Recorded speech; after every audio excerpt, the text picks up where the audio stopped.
For several years, I lived in a rented house along Haxton Way on the Lummi Reservation, outside of Bellington, Washington. Haxton Way runs east to west and ends near Lummi Point, close to the Lummi Island Ferry.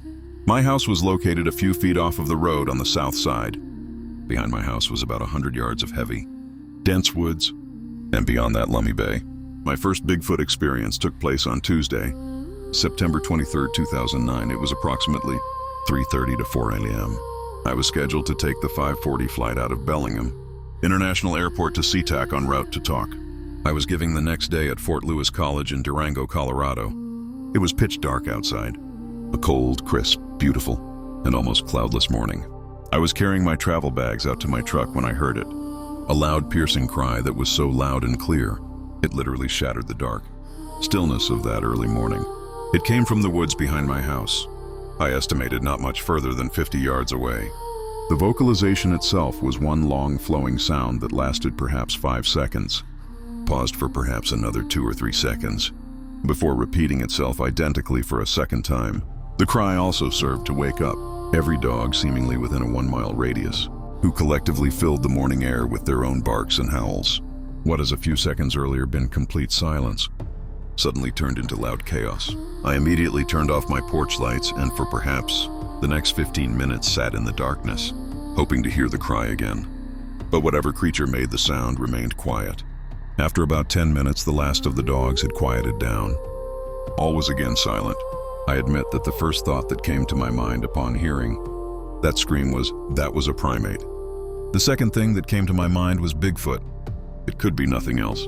The sound that I heard that morning could best be described as a long, drawn-out howling cry. It was completely and totally unique, compared to any local animal or bird sound that I have ever heard.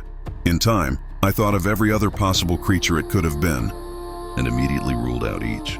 The nearest animal vocalization that I can compare it to, and indeed it is very close comparison, is that of the cries made by howler monkeys in the jungles of South America.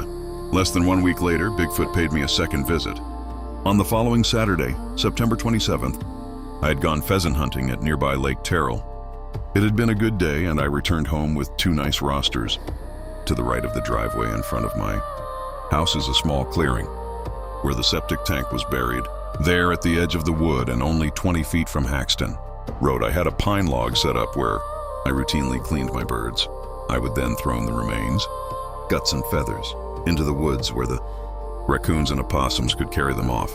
Upon returning from my hunt about noon, I went to the clearing to clean my birds. Had just finished the first when suddenly all hell broke loose in the woods less than 20 feet in front of me.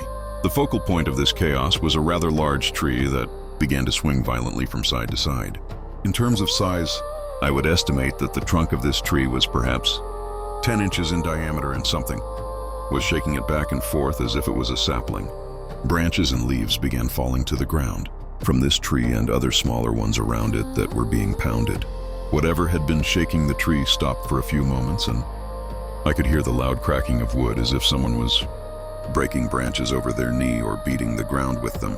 I jumped to my feet, knife in hand, not knowing what would come next and fully expecting that something was about to explode out of the brush to attack me. Although all of this disruption was taking place less than 20 feet in front of me, I could see nothing due to the density of the brush and foliage. Robin, my Labrador retriever, who had been lying on the ground next to me chewing on a pheasant wing, also had leaped to his feet. Although he never growled or made any sound, he stared intently into the woods and cautiously began to back up toward the house. For a few seconds, things quieted down. Then suddenly, the large tree began to once again be shaken violently from side to side. More limbs and leaves fell to the ground, and all of this accompanied by the sound of more breaking wood and brush. Deciding that discretion was the better part of valor, and that my small skinning knife was certainly no match for whatever creature was in front of me, I gathered up my partially cleaned birds and began a hasty retreat to the house.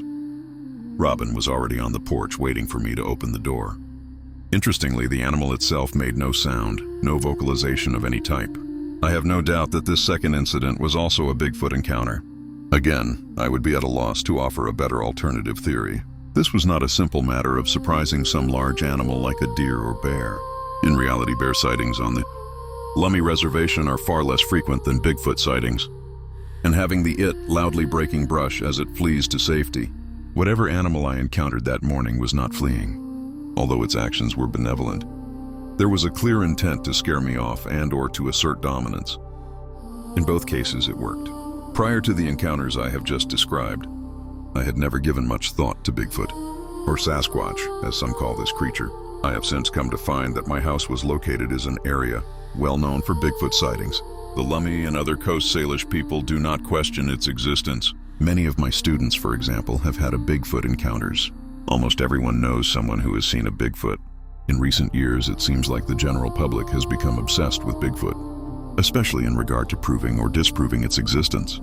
Almost every television network seems to have a series dedicated to finding Bigfoot. The Sci-Fi Channel continues to release movie after movie based on the theme of man-eating Bigfoots that terrorize teams of scientists or a camp full of teenagers, both well-deserving targets. Most recently, a hunter from Texas, where else, claims to have killed a Bigfoot. My own opinion? I personally know that Bigfoot is real. I believe it to be a spiritual being, an entity that has powers beyond our imagination, including the power to shapeshift, to change forms. It is for this reason we will never be able to scientifically prove their existence. I think this is a good thing. I think that there are things that we do not need to know, mysteries that should forever remain mysteries. I tell these stories as told by the people who experience these encounters. Please like, share, and subscribe. Hit that notification button so you don't miss new content. And thank you for watching my videos.